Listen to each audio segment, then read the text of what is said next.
ចឹងថ្ងៃនេះយើងនិយាយអំពីប្រវត្តិស្ដេចមួយអង្គដែលមានឈ្មោះថាតាក់ស៊ីនធុនបុរីឬក៏ប្រជាតាមហារាជដែលជាមិត្តភក្តិដ៏ជិតស្និទ្ធរបស់ស្ដេចចក្រ័យរាមាទី1ហើយស្ដេចចក្រ័យរាមាទី1នេះឈ្មោះដើមឈ្មោះថាថងឌួងជាកូនកាត់ចិនមូនណាបងប្អូនស្ដេចរាមាទី1ស្ដេចរាទី1គឺជាស្ដេចថងឌួងឈ្មោះថាថងឌួងហៅថាចក្រ័យហ្នឹងគឺជាជនជាតិមូនចិនមូនកាត់ចិនណាអញ្ចឹងគាត់មានមិត្តភក្តិមួយឈ្មោះថា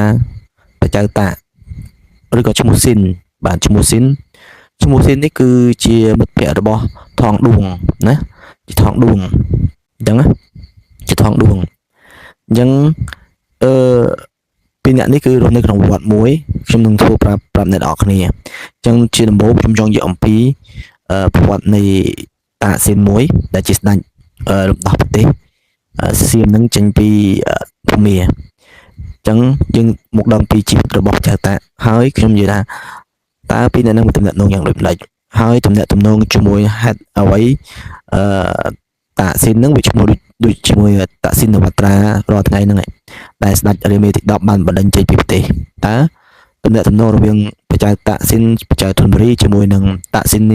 នវត្រាហ្នឹងវាមានលក្ខណៈដូចម្ដេចអញ្ចឹងយើងមកសិក្សាអំពីប្រវត្តិរបស់ប្រជាតាសិនបាទអញ្ចឹងតាស៊ីនបានប្រសូតនៅថ្ងៃទី17ខែមេសាឆ្នាំ1734នៅក្រុងអយុធ្យាតាស៊ីនមានជាប់សាច់ញាតិឬក៏សញ្ជាតិចិនថៃនិងមូនអញ្ចឹងតាស៊ីនហ្នឹងគឺមានសញ្ជាតិ3ទី1ចិនថៃមូនដោយសារតំបន់ដែលពួកថៃរស់នៅហ្នឹងគឺព្រមគឺជាប្រទេសមូនអញ្ចឹងក៏មានជនជាតិមូនរស់នៅហ្នឹងរហូតដល់ឡើងដូចគ្នាចឹងឪពុករបស់គាត់មានឈ្មោះថាជេងយ៉ុងបាទមានមុខរបរជាអ្នកប្រមូលពន្ធហើយនឹងមានដើមកំណើតជាជនជាតិចិនមកពីស្រុកជេងហៃក្រុងសានថូខេត្តខ្វាំងតុងនៃប្រទេសចិនតែម្ដងឯម្ដាយតាក់ស៊ីននឹងមានឈ្មោះថាណុងគៀងមានដើមកំណើតជាជនជាតិមូនថៃអញ្ចឹងសរុបសេចក្តីមកឪពុករបស់តាក់ស៊ីនជាជនជាតិចិនមកពីខេត្តខ្វាំងតុង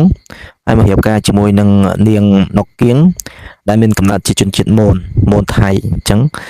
សរុបសេចក្តីមកប្រជាតាក់ស៊ីនប្រជាធនបុរី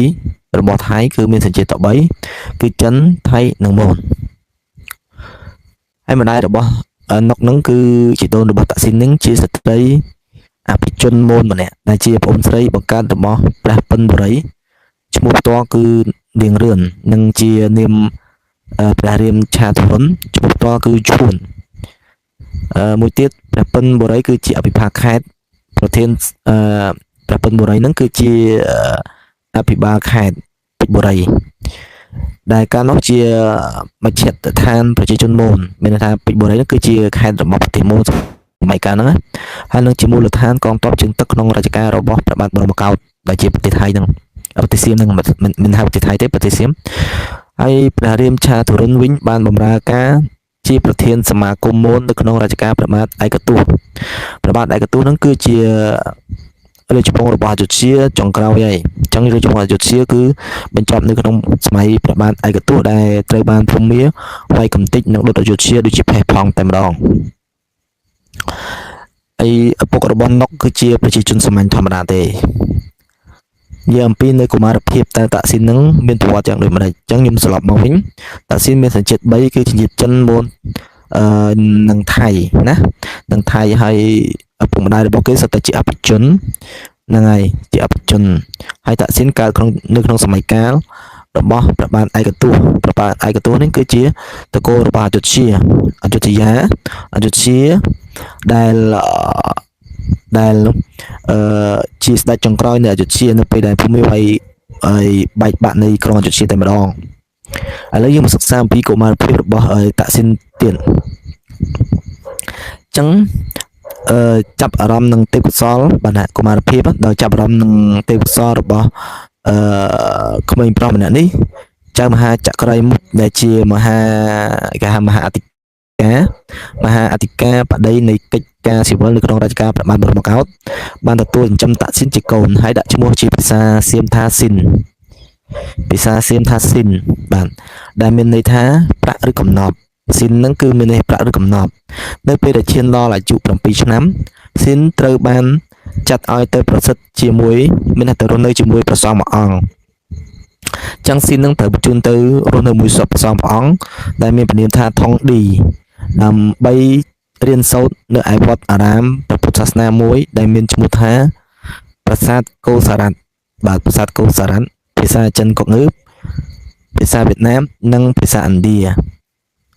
ហើយសំទោសគឺទៅរស់នៅក្នុងវត្តមួយឈ្មោះថាប្រាសាទកូសារ៉ាត់បាទ7ឆ្នាំក្រោយមកតាក់ស៊ីនត្រូវបានឪពុកចុងរបស់គាត់បញ្ជូនទៅធ្វើជាអ្នកបម្រើការឲ្យរាជវង្សសៀមបាទឲ្យរាជវង្សសៀម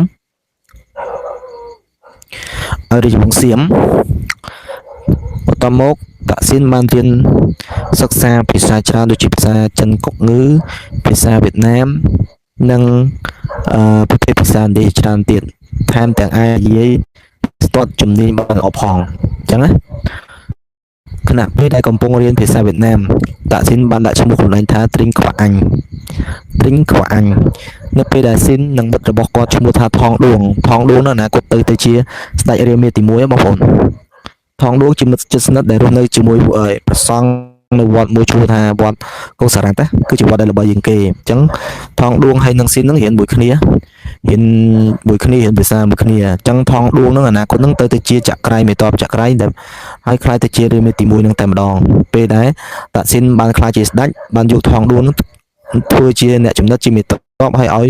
រំងាជាចក្រៃជាគេហៅថាជាអង្គញាថងដួងអង្គញាចក្រៃណាឲ្យខ្លាយទៅជាអង្គញាចក្រៃអញ្ចឹងបានពេលដែលចក្រៃឡើងសោយរាជហ្នឹងខ្លាយទៅជាតកូលចក្រៃបាទអញ្ចឹងយើងបន្តទៀតអញ្ចឹងថងតាក់ស៊ីនហ្នឹងគឺជាពូកែខ្លាំងមែនទែនគាត់ចេះចាំភាសាចេះទាំងភាសាចិនកុកងឺភាសាវៀតណាមនិងភាសាឥណ្ឌាទៀតផងណានឹងបងប្អូនថៃត្រូវចាំអានោះប្រវត្តិពុតប្រកបអត់មានកន្លែងអ្នកនៅស្រុកថៃរៀនទេបន្ទាប់មកនៅពេលដែលស៊ីននិងមិត្តរបស់គាត់ដែលមានឈ្មោះថាថងដួងហ្នឹងដែលថងដួងហ្នឹងនិយាយចំមកថងដួងហ្នឹងមិនថៃទៀតបងប្អូនស្ដេចរងថ្ងៃគឺមិនថៃទៀតថងដួងហ្នឹងជាកូនចៅនៃគ្រួសារអភិជនជាតិមូនទេបាទមិនមែនជាជនជាតិតាយទៀតនិយាយចំគឺជាជនជាតិមូនកាត់ចិននៅពេលអនាគតហ្នឹងពួកគេទាំងពីរនាក់គិតថាចំណងទៀតថងដួងហ្នឹងគឺជាកូនគ្រួសារអភិជនមូនណាមូនអញ្ចឹងមូនហើយកាត់ចិនបើនិយាយចំទៅអាជនជាតិតាយហ្នឹងវាបាត់តាំងយូរហើយអាចនឹងរស់បានប៉ុន្តែស្ដេចអយុធ្យាបាត់អស់ហើយទីយើងសិក្សាអំពីហេតុដូចបាត់អយុធ្យាស្ដេចអយុធ្យាបាត់ទៅណាអញ្ចឹងគ្រួសារថងដួងហ្នឹងគឺបើយើងនិយាយច្បាស់ទៅគឺជាជនជាតិមូនម្នាក់ដែលបន្ទាប់មកបានជួបជាមួយនឹងគ្រូចិនម្នាក់ទាយថាអ្នកទាំងពីរនឹងក្លាយទៅជាស្ដេចចង់និយាយថាស៊ីនហើយនឹងថងដួងហ្នឹងមានគ្រូចិនហ្នឹងបានទាយអ្នកទាំងពីរហ្នឹងអនាគតនឹងក្លាយជាស្ដេចក៏ប៉ុន្តែពេលនោះអ្នកទាំងពីរហ្នឹងមិនជឿជាក់ថាអនាគតនឹងក្លាយជាស្ដេចទេទីបំផុតអ្នកទាំងពីរក្លាយជាស្ដេចទាំងពីរតែម្ដងទី1ស៊ីនបានឡើងស្ដេចមុនបន្តថងដួងក៏ឡើងជាស្ដេចប៉ុន្តែថងដួងនឹងធ្វើរដ្ឋប្រហារទៅលើមិត្តភក្តិរបស់ខ្លួនឯងបន្តិចទៀតយើងដឹងហើយចឹងបន្ទាប់ពីធ្វើសច្ចាប្រតិធានជាមួយនឹងព្រះសង្ឃអស់រយៈពេល3ឆ្នាំស៊ីនបានចូលរួមបម្រើការឲ្យព្រះបាទឯកទោសបានព្រះបាទឯកទោសគឺសម័យកាលហ្នឹងគឺសម័យកាលអយុធ្យាចុងនៃអយុធ្យាដោយមានងារជាអភិបាលរងទី1នៃខេត្តតា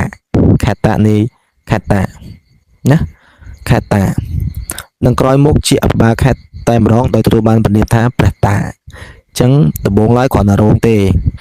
មានន័យថាប្របាទឯកទោសហ្នឹងលើកស៊ីនគ្រាន់តែជារងនៃខេត្តតាបន្ទាប់មកក៏ខ្លាយទៅជាច្បាប់ខេត្តតាអញ្ចឹងមកគេឲ្យឈ្មោះតាស៊ីនតាហ្នឹងជាខេត្តតាស៊ីនឈ្មោះពិតប្រាកដចឹងបន្តមកនៅឆ្នាំ1765នៅពេលដែលភូមាបានចូលវាយលុកនគរអយុធ្យាព្រះតាស៊ីនណាគេហៅព្រះតាស៊ីនហ្នឹងបានការពាររាជធានីខេត្តក្នុងតំបន់ដែលទទួលងារបន្ថែមថាព្រះវិជារាប្រការនៃខេត្តកំពែងផេតបាទតែទោះយ៉ាងណាក៏ដោយតាក់ស៊ីនមិនដែលបានឱកាសក្លាយជាអភិបាលខេត្តទេព្រោះថាប្រទេសសៀមពីទូកំពុងតែស្ថិតនៅក្នុងស្ថានភាពធ្ងន់ធ្ងរអស់រយៈពេលជាយូរឆ្នាំទាហានថៃនិងភូមាបានប្រយុទ្ធគ្នាយ៉ាងសាហាវ នៅជុំវិញក្រុងអយុធ្យាហើយទីបំផុតអយុធ្យាក៏ដួលរលំតែម្ដងនៅថ្ងៃ7 ខែមេសាឆ្នាំ 1767 ចាអយុធ្យាត្រូវបានភូមិដូចយ៉ាងព្រៃផ្សៃតែម្ដងបងប្អូន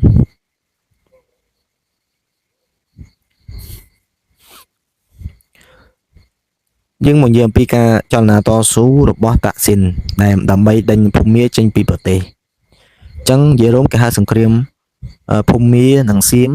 នៅឆ្នាំ 1765 ដល់ឆ្នាំ 1767 អញ្ចឹងរយៈពេល2ឆ្នាំទើបតាក់ស៊ីនអាចរំដោះប្រទេសជាតិចេញពីភូមាបាននៅថ្ងៃទី3 ខែមករាឆ្នាំ 1767 ពលគឺរយៈពេល3 ខែមុនក្រុងអយុធ្យាត្រូវដួលរលំតាក់ស៊ីនជាមួយនឹងទាហានប្រមាណ500នាក់បានធ្វើដំណើរចេញពីក្រុងដែលខ្លួនកំពុងឈរជើងឆ្ពោះទៅក្រុងរ៉ាយ៉ងនៅឯតំបន់ឆ្នេរខាងកើតនៃឈូងសមុទ្រថៃសកម្មភាពនេះគឺមិនដែលត្រូវបានបញ្យល់ឲ្យបានដឹងច្បាស់លាស់នោះទេនឹងរួមទាំងវត្តមាននៃទ្របនិងបរិវេណរាជវង្សអយុធ្យានៅលើកោះក្នុងក្រុងនោះផងដែរគេក៏មិនដឹងដែរថាតើតាក់ស៊ីននិងវងទាហានរបស់លោកបានបំរើឬក៏ប្រើប្រាស់យុទ្ធសាស្ត្រអ្វីដើម្បីអាចគេចផុតពីការឡោមព័ទ្ធរបស់ភូមាដំបូងឡើយតាក់ស៊ីនបានមកឈប់សម្រាកនៅក្នុងក្រុងជលបុរីដែលស្ថិតនៅក្នុងខេត្តជាប់រ៉ាយ៉ងហើយបន្ទាប់មកក៏បន្តដំណើររហូតដល់ក្រុងរ៉ាយ៉ងដោយនេះគឺជាកន្លែងដែលគាត់បានកេញយកកម្លាំងបន្ថែមគាត់បានរៀបចំគម្រោងវាយប្រហារនិងដណ្ដើមយកខេត្តចន្ទបុរីហើយបើយោងតាមដំណើររឿងប្រវត្តិសាស្ត្រដ៏ពេញនិយមមួយបានឲ្យដឹងថាមុនប្រតិកម្មគម្រោងព្រះតាក់ស៊ីនបានមានប្រសាសន៍ថាយើងនឹងធ្វើការវាយប្រហារលើក្រុងចន្ទបុរីនៅរាត្រីនេះដូច្នេះចុះយើងបរិច្ចាគនិងបំផ្លាញរបស់របរនិងរួមទាំងអាហារដែលយើងបាននៅទីនេះឲ្យអស់ព្រោះថាយើងនឹងទទួលបានស្បៀងថ្មីនៅឯចន្ទបុរីនៅថ្ងៃស្អែកនៅថ្ងៃទី7 មេសាឆ្នាំ 1767 ក្រុងអយុធ្យាក៏បានធ្លាក់នៅក្រោមការកាន់កាប់របស់ភូមាបន្ទាប់ពីអយុធ្យាត្រូវបានបំផ្លិចបំផ្លាញនិងដំណឹងសោយទីវង្គតរបស់ស្ដេចថៃស្ដេចសៀមបានលេចឡើងប្រទេសសៀមក៏បានបែងចែកជា6ផ្នែកដោយមានព្រះចៅតាគ្រប់គ្រងតំបន់ស្នេហ៍ខាងកើតរួមគ្នាជាមួយនឹងថងឌួងដែលជារាមាទី1អនាគតដោយឥឡូវមានព្រះនាមថាចៅពញាចក្រៃទីបំផុតគាត់ក៏អាចវាយបណ្ដេញជនជាតិភូមាចេញពីស្រុកមាតុភូមិខ្លួនវិញនិងកម្ចាត់រាល់គូប្រជែងនៅក្នុងស្រុកហើយបង្រួមប្រទេសឡើងវិញហ្នឹងហើយចេញឈ្មោះព្រះចៅពញាចក្រៃហើយណាចៅពញាចក្រៃ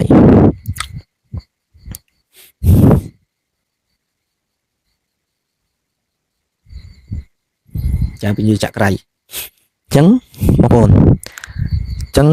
ឈ្មោះពុតរបស់ចៅពញាចក្រៃគឺឈ្មោះថាថងឌួងបងប្អូនថងឌួងបន្តមកពីបានធ្វើមន្ត្រីឬក៏ដើរប្រតិទប់ជាមួយនឹងព្រះចៅតាក់ស៊ីនក៏ខ្លាចទៅជាពញាចក្រៃណា2 ខែបន្តមកក្រុងអយុធ្យាបានដួលរលំទាហានរបស់តាក់ស៊ីនបានផ្លាស់ទីចូលក្នុងខេត្តចន្ទបុរីប៉ុន្តែត្រូវបានអភិបាលក្រុងចន្ទបុរីបដិសេធបាទមិនឲ្យចូលដូច្នេះតាក់ស៊ីនក៏បានធ្វើដំណើរវាយឆ្មក់លើក្រុងចន្ទបុរីកំឡុងពេលរាត្រីហើយបានគ្រប់គ្រងក្រុងនេះដោយជោគជ័យនៅថ្ងៃទី15 ខែមិថុនាឆ្នាំ 1767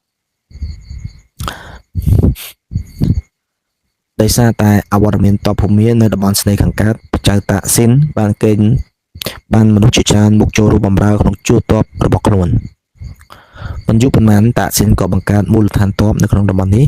និងត្រៀមចេញទៅរំដោះមាតុភូមិខ្លួនពីការកាន់កាប់របស់ភូមា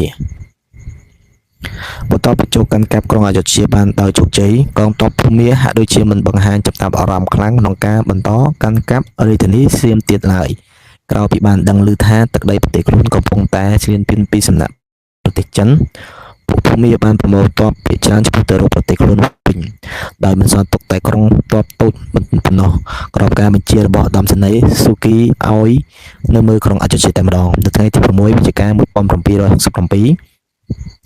ដោយបានប្រមូលកងទ័ពជាង 5000 នាក់តាក់ស៊ីនបានបន្តធ្វើដំណើរតាមដងទន្លេចៅប្រយ៉ាពួកក៏វាយដណ្ដើមបានតំបន់ធនបុរីដែលមានទីតាំងទល់មុខនឹងទីក្រុងបាងកកសប្តាហ៍ថ្ងៃគាត់បានប្រហារជាអភិបាលខេត្តរយងភូមាដែលមានឈ្មោះថាថាដងអិន ពួកភូមិចាត់ឲ្យគ្រប់គ្រងតាក់ស៊ីនបានទទួលជាជំនះម្ដងហើយម្ដងទៀតហើយទីបំផុតបានធ្វើពីការលុកទៅលើជំរំភូមិចម្បងនៅក្បែរក្រុងអយុធ្យាភូមិបានទទួលបរាជ័យហើយតាក់ស៊ីនក៏បានដណ្ដើមយកក្រុងអយុធ្យាពីសត្រូវមកវិញបន្ទាប់ក្រុងនេះត្រូវធ្លាក់ក្រោមនៃការពួកអស់រយៈពេលចំនួន7 ខែអញ្ចឹងការធ្វើសង្គ្រាមនេះក៏មានថងដួងទៅជាមួយដែរដែលគេហៅថាចៅពញាចក្រីណាបងប្អូនដែលជារាមាទី1ដែលជាស្ដេចអាក្រក់បំផុតសម្រាប់ប្រទេសកម្ពុជារបស់យើងបាទហើយតាក់ស៊ីនក៏ជាស្ដេចអាក្រក់ដែរតោះអញ្ចឹងយើងមកនិយាយរឿងតាក់ស៊ីនបន្តបាទបងប្អូនយើងនិយាយតាក់ស៊ីនបន្តអញ្ចឹងតាក់ស៊ីន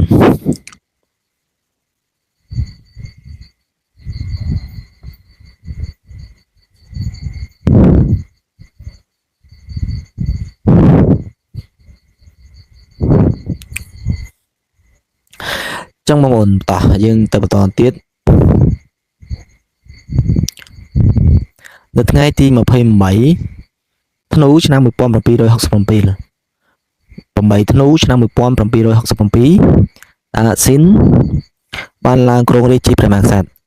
បាទអញ្ចឹងនៅរាជវាំងធនបុរីនៅក្រុងធនបុរីឬក៏ហៅក្រុងធនបុរីស្រីមហាសមុទ្រដែលជារាជធានីថ្មីនៃប្រទេសសៀមប៉ុន្តែឯកសារផ្លូវការរបស់សៀមប្រើឈ្មោះផ្លូវការថាក្រុងព្រះមហានគរស្រីអយុធ្យាតាស៊ីនបានប្រកាន់យកព្រះនាមផ្លូវការថាបរមរាជាទី4និងព្រះស្រីសាមភិនទី10ប៉ុន្តែឯកសារប្រវត្តិសាស្ត្រថៃទូទៅតែងតែសំដៅលើទ្រង់ថាស្ដេចតាស៊ីនដែលជាការបូកបញ្ចូលគ្នានៃឈ្មោះដ៏ពេញនិយមរបស់ព្រះអង្គហៅថាព្រះតានិងព្រះនាមត្រកូលរបស់ព្រះអង្គគឺស៊ីន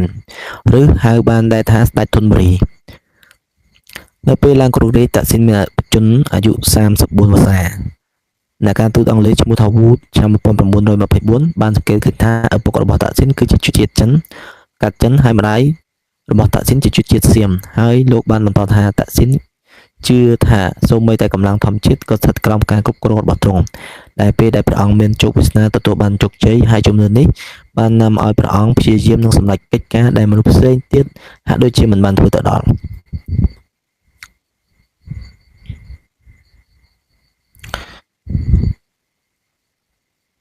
និយាយអំពីបងប្អូននិយាយអំពីចៅតាក់ស៊ីនចុងក្រោយគឺពេលដែលឡើងសោយរាជហើយ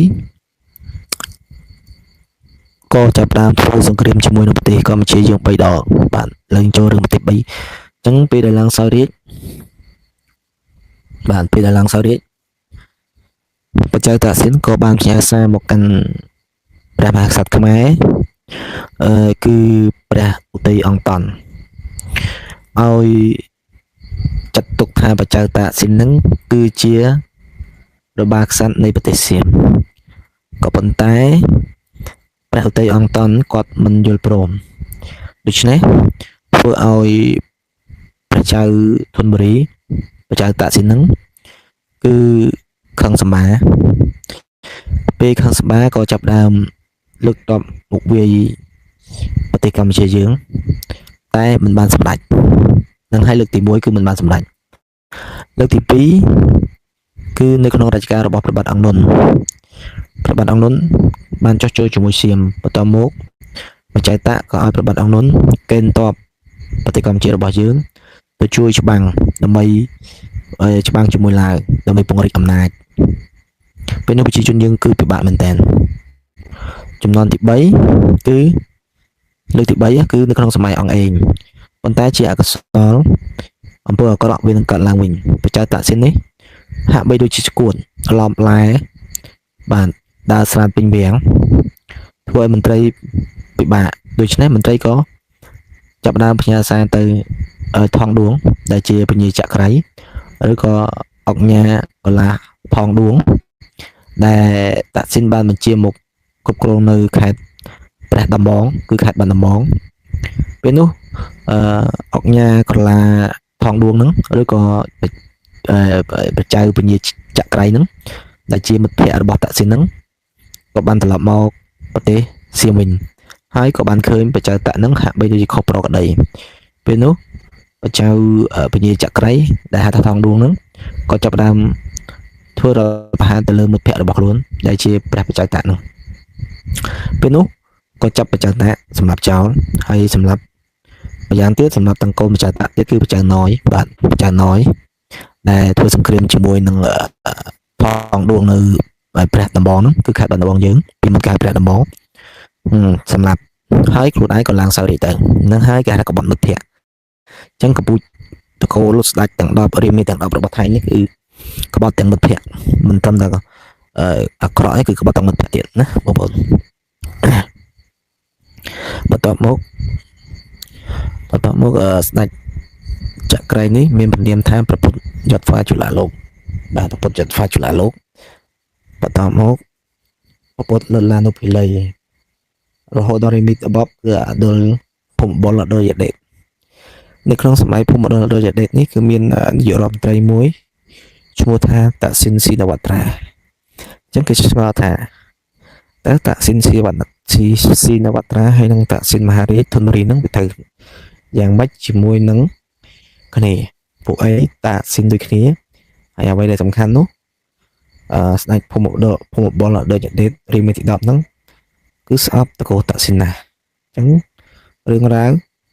យើងសិក្សាបន្តទៀតអញ្ចឹងស្ដេចគឺស្អប់តកោតាក់ស៊ីននៅស្រុកថៃស្ដេចស្អប់មែនតែម្ដងអញ្ចឹងយើងដឹងហើយសន្តានរបស់តកោចក្រៃរតនកោសិនបាកកហ្នឹងរជ្ជកាលទី1ដល់រជ្ជកាលទី10នេះហើយពេលដែលតាក់ស៊ីនស្លាប់ទៅតាក់ស៊ីនដាក់ទំនាយថាតកោចក្រៃនេះនឹងផុតពូជនៅរាមាទី10បាទបងប្អូនឥឡូវថ្ងៃនេះយើងមានតែប៉ុណ្្នឹងទេយប់នេះយើងជួបគ្នានៅយប់បន្ទាប់ជាមួយនឹងទំនាក់ទំនង